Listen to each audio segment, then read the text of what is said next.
Hi, I'm Steve Clifford, and this is going to be a quick video to show you how to have two phones active at the same time in the new Toyota products. In the past, you could have up to 5 devices connected, but only one of them would be active at any given time.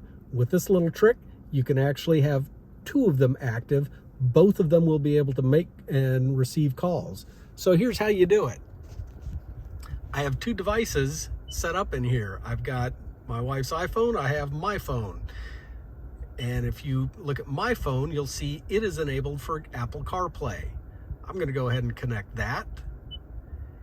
And then my wife's phone, I'm going to disable for Apple CarPlay and enable it for phone and media.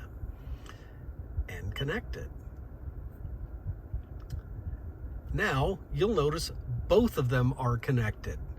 Both of them can send and receive phone calls. One of them, mine, if we hit the Apple CarPlay, it's going to have my Apple CarPlay up there. But if a phone call comes in, you can go ahead and answer it. My wife would be able to answer hers, I can answer mine, and both of them will work simultaneously. Making phone calls is a little different though. Because my wife is not on Apple CarPlay, if you hit this button, if you just push and release it, you can hit that button and say call, and just say a name of anyone in her contact list.